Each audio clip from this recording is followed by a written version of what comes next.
Inuit games consist of a variety of activities that require three fundamental skills: strength, agility, and endurance. These games help the Inuit culture cope in harsh weather conditions and also for their everyday survival. The games help with survival because in harsh climates, the games keep Inuit people warmer and in excellent shape. Also, it trains them for strength, agility, and endurance, which will be useful in their daily lives.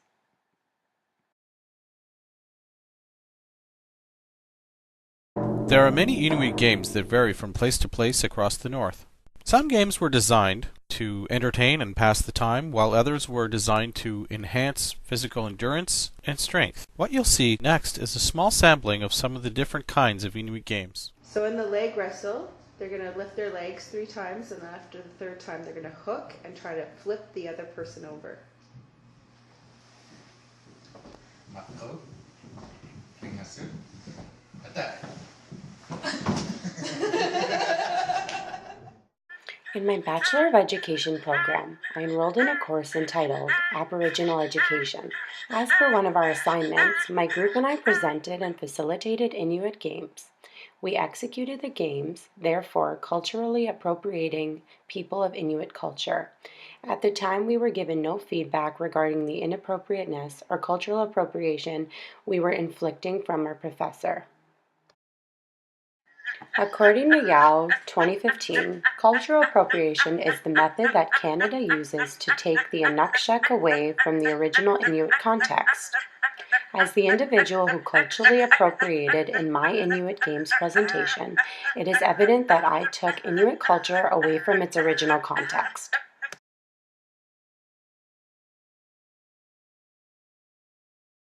This is an analogy that encapsulates cultural appropriation toward the Inuit culture. In our Inuit Games presentation, we took on the role of an Inuit athlete when facilitating the games. In the photo, the model is taking on a role of an Inuit person by wearing their traditional clothing.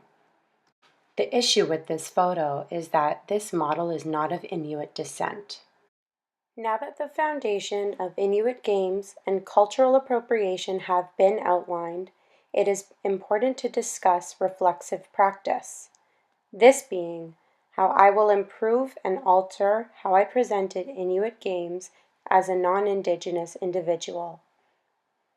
In the articles shown in the photo above, authors Ezekiel Barnes and Denard discuss how utilizing the internet can help regain Indigenous knowledge, culture, art, history, and worldview. This quote is from Ezekiel Barnes and Denard in 2007. By using the internet as a resource, I can discuss how to accurately reclaim Indigenous cultures and practices like Inuit games and eliminate the preconceptions and misinterpretations that currently exist in non-Indigenous communities that are more Eurocentric. In the future, when teaching Inuit games to students of both Indigenous and non-Indigenous descent, I will use appropriate internet resources rather than executing the games myself. Some examples of reflexive practice. In order to ensure that there is no inappropriateness or cultural appropriation when it comes to educating students on Indigenous pedagogies, many examples of reflexive practice need to be examined. This resource supports McCarty and Lee 2014. These are two authors that delve into how culturally sustaining and revitalizing pedagogy is an important notion for educators, students, as well as Indigenous people. Authors elucidate that it is the duty of educators to properly teach students of both Indigenous and non-Indigenous descent the correct and accurate practices and traditions and avoid any preconceived notions or misconceptions. Yung baga Johnny isalog igliligating mo ito yung kalimnilak ito nga seven ikang kani.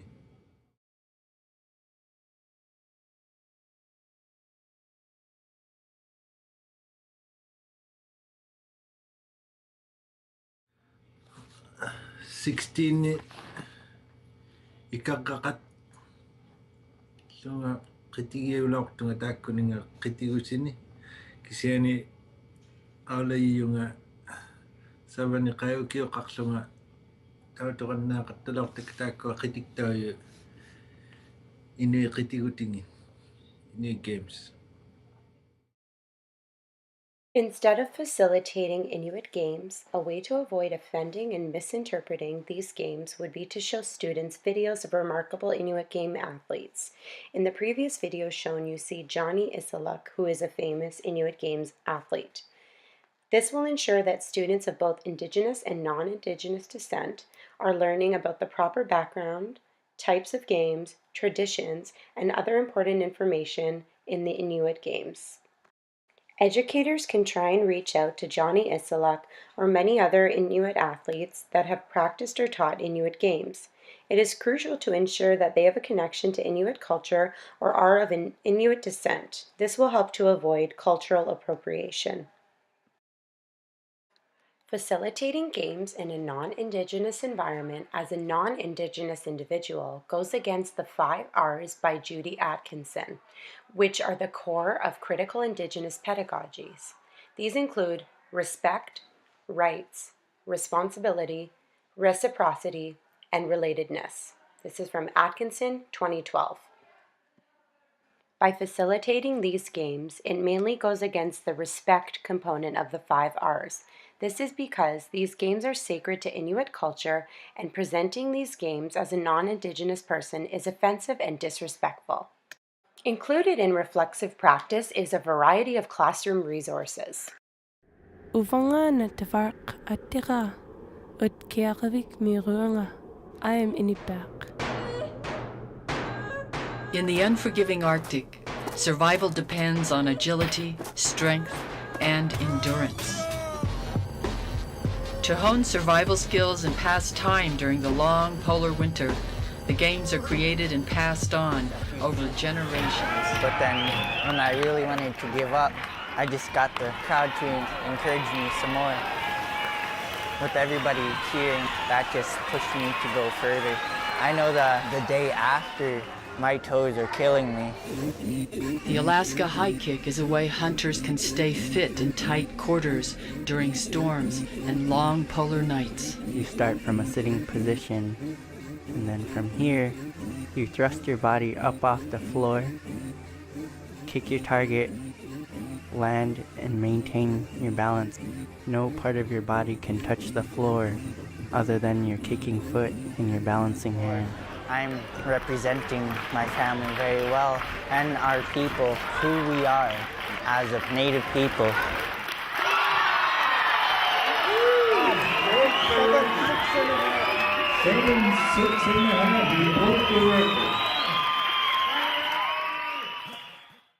This online video documentary showcases 4 Inuit athletes engaging in Inuit games located in Alaska. This would be a useful resource in the classroom as the narrator and athletes discuss how these are more than just games.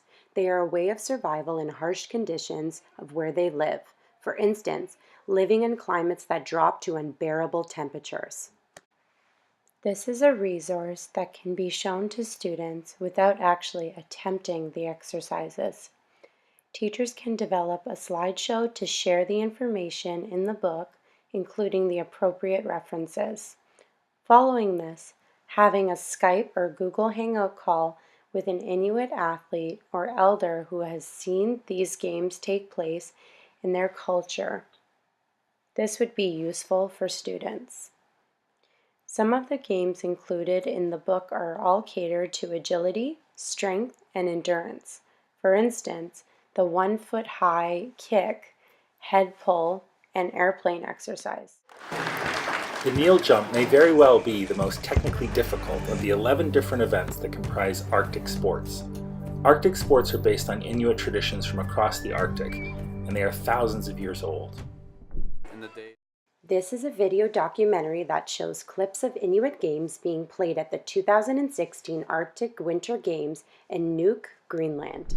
In the days when they were living on the ice and living in igloos, and they wanted to keep strong. Most of these games represent that. Despite the icy weather, athletes gathered in Greenland's capital, host for this year's Arctic Winter Games.